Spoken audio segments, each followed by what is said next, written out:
Bonjour. La dernière fois, je vous ai raconté une histoire de loup. Aujourd'hui, je vais vous raconter une histoire de dragon. Mais un très gentil dragon, tout jaune. Charles à l'école des dragons, de Alex Cousseau et Philippe-Henri Turin. 9 avril 1821. Silence. Parfum de fin du monde. Le ciel, pareil à un cadavre, ne frissonne plus. Brouillard. Vertige. Au sommet d'une montagne, sur un nid de gravier, quelqu'un va naître. Le voilà. C'est un bébé. C'est Charles. Petits yeux rieurs, narines frétillantes, fine moustache, écailles fragiles, ventre maigrichon. Le tout à peine plus gros qu'un veau, et ses pieds, larges et griffus, et ses ailes, majestueuses. Pendant 3 ans, Charles grandit. Ses pieds, ses ailes se développent. Son imagination aussi. Charles aime les poésies tristes. Le monde est si moche, cher papa, chère maman. Regardez l'horizon et dites-moi si je mens. Ignobles cieux, horribles monts, vilaine vallée, tant de misère et de laideur, c'est dur à avaler. Sinon, Charles est toujours aussi maigrichon. Mais c'est le plus beau, répètent ses parents, le plus beau dragonnet du monde. Jusqu'au jour où son papa l'accompagne à l'école au pied du grand arbre. Avec la maîtresse la plus sage et la plus savante, Charles doit apprendre à voler et à cracher du feu comme tous les dragons de son âge.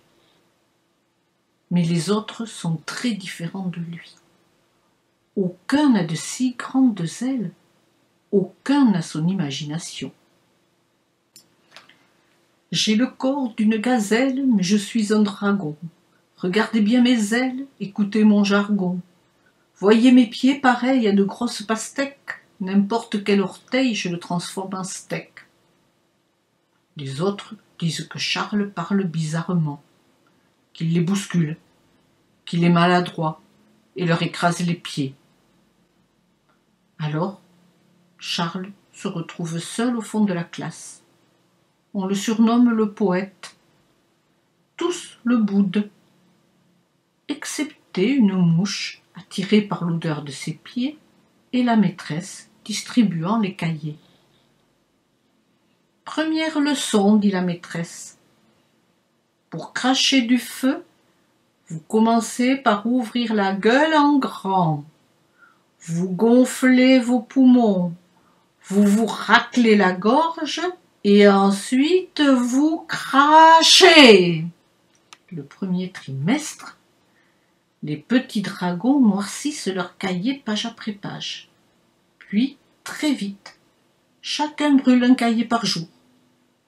Sauf Charles, qui écrit. On me dit de cracher, alors très bien, crachons.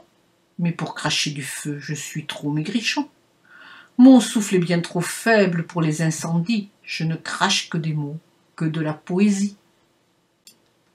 Vient l'heure d'apprendre à voler. Pour de si grandes ailes, il faudrait à Charles des muscles de titan. La maîtresse a beau lui dire de grimper sur la branche la plus haute pour prendre de l'élan, Charles finit toujours par terre, sous les rires de ses camarades. Riez, riez, petit dragon, de me voir sur les fesses, mais bientôt je volerai, ça j'en fais la promesse. Tous les jours, Charles rentre de l'école à pied. Tête basse, il traîne ses ailes derrière lui. La vie lui semble si pénible, si compliquée. Combien de fois ses parents lui ont-ils répété qu'il était le plus beau dragon du monde? alors que tous les autres le trouvent comique et laid. L'hiver passe, long, monotone. Les petits dragons apprennent à faire des loopings. Au 2e trimestre, ils peuvent brûler une bibliothèque en un seul crachat. Excepté Charles, toujours à terre, le nez dans son cahier. Qu'est-ce qu'on va faire de lui, se demande la maîtresse. Arrive le printemps et son cortège d'allergies. Charles en est écœuré. Les fleurs sentent mauvais, le soleil tape à l'œil, ce bonheur ridicule a une odeur de deuil. Les gazouillis d'oiseaux me donnent la nausée, et ces couleurs vulgaires, comment peut-on oser? À la fin du 3e trimestre, pour la fête de l'école, Charles a déjà rempli 18 cahiers de poésie. Et il se sent toujours si seul. Parce que les autres petits dragons continuent de se moquer de lui, Charles s'enfuit. Il marche longtemps avant de s'arrêter tout au bord d'un volcan.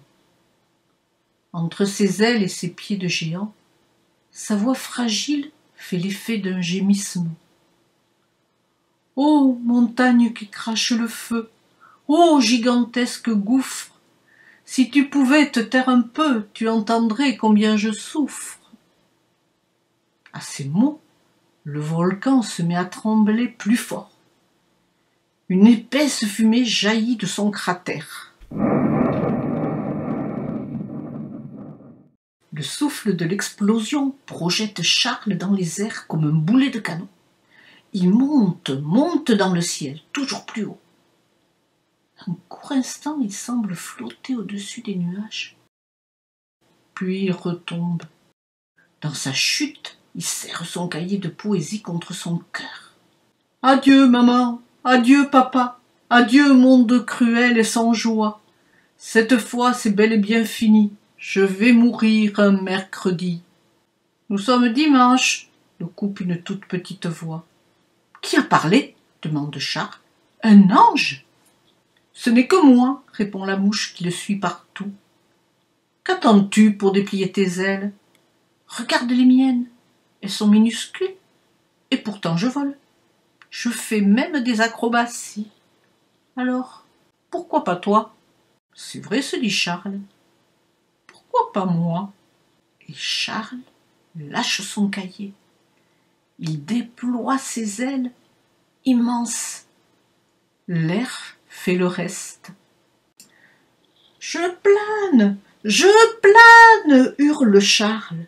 « Mais et comment je fais pour virer ? » ?»« Avec tes pieds, gros bêtard, répond la mouche. Ils sont assez grands pour ça, non ? » À la fête de l'école, tout le monde lève la tête. Il est 12:05 et la lumière se voile soudain. Une tache sombre masque le soleil. C'est Charles. À lui tout seul, il pèse comme un couvercle sur la vallée. Il fait la nuit. « Le poète !» crient les petits dragons en chœur. « C'est Charles, le poète !»« Il faut fêter ça, » dit la maîtresse.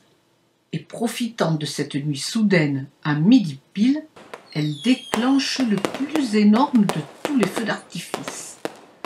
Partout dans le ciel, à l'ombre de Charles, les fusées explosent. Les couleurs fusent. Tout le monde éclate de joie. « C'est le plus beau !» répètent les parents de Charles. « Le plus beau du monde !» Parlent-ils du feu d'artifice ou de leur fils ? Charles chante dans les airs. « Qu'ils ont l'air bêtes, qu'ils sont bas. Vu d'en haut, on ne voit que leur tête. Chacun semble si plat, on dirait des omelettes. » Et notre jeune dragon s'en va. Son cœur palpite de joie.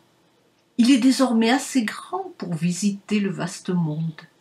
Il sait voler, il sait cracher du feu.